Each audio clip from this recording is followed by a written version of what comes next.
2 Samuel 13, sometime later, this happened.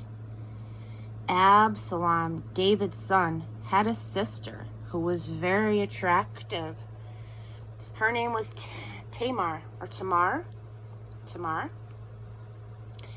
Amnon, also David's son, was in love with her. Amnon was obsessed with his sister, Tamar, to the point of making himself sick over her.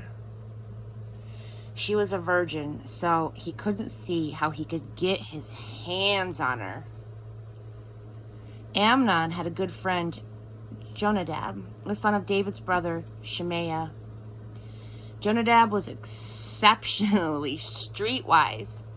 He said to Amnon, "Why are you moping around like this day after day? You, the son of the king, tell me what's eating at you." "In one word, Tamar," said Amnon. "My brother Absalom's sister. I'm in love with her." "Here's what you do," said Jonadab. "Go to bed and pretend that you're sick. When your father comes to visit you, say, 'Have my sister Tamar come and prepare some supper for me here, where I can watch her and she can feed me.'" And so Amnon took to his bed and he acted sick. And when the king came to visit, Amnon said, "Oh, would you do me a favor? Could you have my sister Tamar come and make some nourishing dumplings here where I can watch her and be fed by her?" So David sent word to Tamar, who was at home at the time, "Go to the house of your brother Amnon and prepare a meal for him." And so Tamar went to her brother Amnon's house. She took dough, she kneaded it, she formed it into dumplings, and she cooked them while he watched her from his bed. But when she took the cooking pot and served him, he wouldn't eat. Amnon said, "Clear everyone out of the house," and they all cleared out. And then he said to Tamar, "Bring the food into my bedroom where we can eat in privacy." She took the nourishing dumplings that she had prepared and she brought them to her brother Amnon in his bedroom. But when she got ready to feed him, he grabbed her and said, "Come to bed with me, sister." "No, brother," she said, "don't hurt me. This kind of thing is not done in Israel. Don't do this terrible thing. Where could I ever even show my face? And you'll be out in the street in disgrace. Oh, please, please speak to the king. He'll let you marry me." But he wouldn't listen. And being much stronger than she, he raped her. No sooner had Amnon raped her than he hated her in immense hatred. The hatred that he felt for her was greater than the love that he had had for her. "Ugh, get up," he said, "and get out." "Oh, no," she said, "please. This is even a worse evil than what you just did to me." But he wouldn't listen to her. He called for his valet, "Get rid of this woman. Get her out of my sight. And lock the door after her." The valet threw her out and locked the door behind her. She was wearing a long-sleeved gown, and that's how virgin princesses used to dress from early adolescence on. Tamar poured ashes on her head. Then she ripped the long-sleeved gown. She held her head in her hands and she walked away, sobbing as she went. Her brother Absalom said to her, "Has your brother Amnon had his way with you? Now, dear sister, let's keep it quiet. Let's keep it a family matter. He is, after all, your brother. Don't take this so hard." Tamar lived in her brother Absalom's home, bitter and desolate.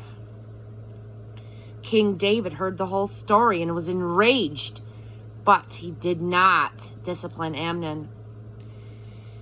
David doted on him because he was his firstborn. Absalom quit speaking to Amnon, not a word, whether good or bad, because he hated him for violating his sister Tamar. 2 years went by. One day, Absalom threw a sheep shearing party in Baal Hazor in the vicinity of Ephraim and invited all of the king's sons. He also went to the king and invited him, "Look, I am throwing a sheep shearing party. Come and bring your servants."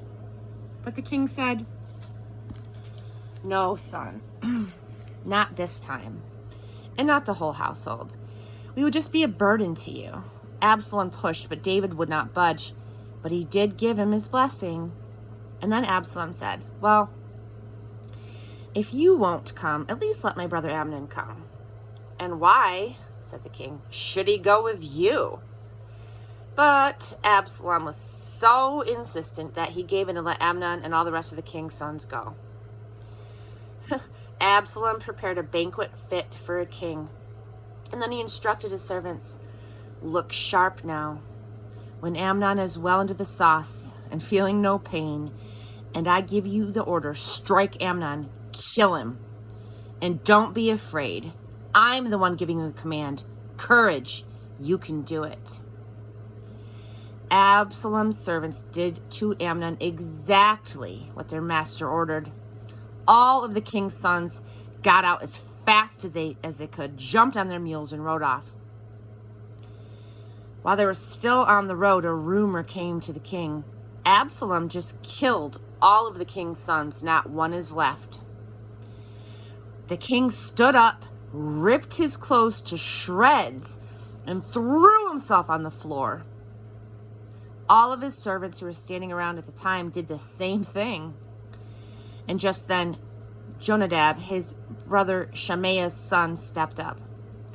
"My master must not think that all of the young men, the king's sons, are dead. Only Amnon is dead. This happened because of Absalom's outrage since the day that Amnon violated his sister Tamar. And so my master, the king, mustn't make things worse than they are, thinking that all of your sons are dead. Only Amnon is dead." Absalom fled.